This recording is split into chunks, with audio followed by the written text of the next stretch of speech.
Hey, everybody. Hope and pray that you're doing well. Today, as we come to our word from the word, and today that word is correction. Correction.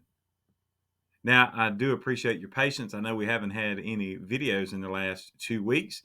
So I'll say two things about that, or maybe a few things about it. First, thank you so much. I know for your pouring out of love and affection for our family in the homegoing of my mom as she is now in the presence of her Lord and Savior. So we are thankful for the promise of heaven, and thankful for you and your patience with me, knowing we had a lot of other things that needed to be taken care of.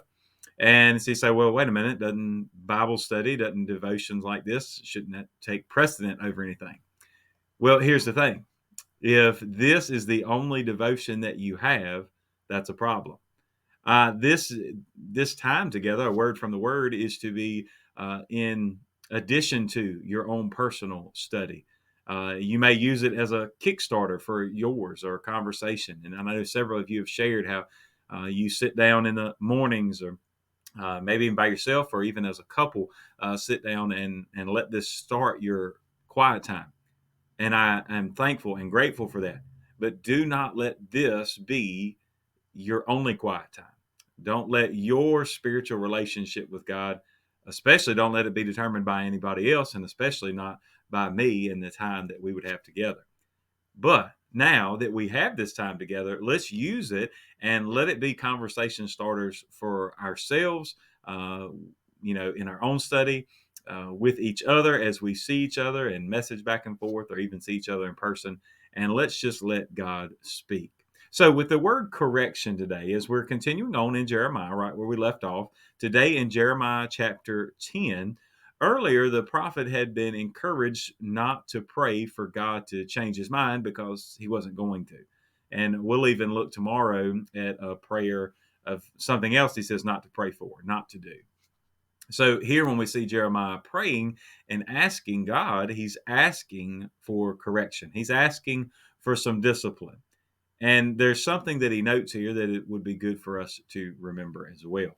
So, Jeremiah chapter 10, looking at verses 23 through 25 today. O Lord, I know the way of man is not in himself. It is not in man who walks to direct his own steps. O Lord, correct me, but with justice, not in your anger, lest you bring me to nothing. Pour out your fury on the Gentiles who do not know you, and on the families who do not call on your name. For they have eaten up Jacob, devoured him, and consumed him, and made his dwelling place desolate. So the point here, first and foremost, you see he's asking for correction. At any point in time when things are going on, and especially with Jeremiah, he's hearing from God, seeing how the nation as a whole has faltered and continued to turn away from God. He's saying, "Correct me." Right, God, I know you'd already said don't pray that the situation would change because you already said this is how it's going to be.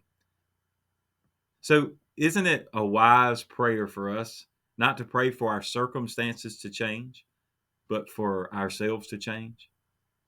See, he asks for correction, for discipline. God, he says, I know we can't direct our own steps. We're not wise enough for that. So, God, direct my steps. Show me the way that I should walk.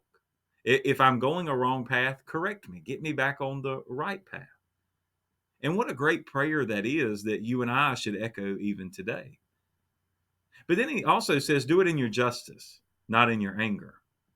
Because honestly, right, when we take a wrong step and continue to take the wrong path and continue to turn against God or away from God and his will, then in his anger, right, he would wipe us off the face of the planet. You know this if you're a parent and you've ever disciplined your child in anger. There's times where you've had to go back and apologize, or maybe you should have, but you've had to go back and apologize for being too strong, the punishment was too painful, or it didn't necessarily, the punishment and the crime didn't meet, or the punishment didn't fit the crime. There we go. But regardless, we know that if we punish in our anger, then we can go overboard. And so Jeremiah was saying, God, whatever you do, don't teach me in your anger. Teach me in your justice. Now, honestly, what we still deserve is the worst. We deserve hell. But even in that idea of justice is the fact that God's wrath for us on this side of the cross is that God's wrath was already poured out on Jesus. So if his wrath was poured out on Jesus and his justice was satisfied through his blood on our behalf, then we too can say, God, correct me in your justice. Show me the ways that I should be walking. Now, he does end that part with saying, God, but I do pray you'd wipe out everybody who doesn't believe in you, who doesn't worship you, who doesn't serve you. And in the end, I mean, that's wiping out the enemy. Right now, some of us, as we go throughout this week, you'll see, aren't there times where to have compassion? Aren't there times that people will change? Well, ultimately, God knows. God knows who needs compassion, who needs time to change, and who will refuse to change. But today, let's focus on our relationship with him first. God, correct me. God, show me the steps that I need to take. Because when we start there, our prayer life, our quiet time, our daily living, our relationships with others, all of these things will come into order if we first and foremost say, God, correct me in my path.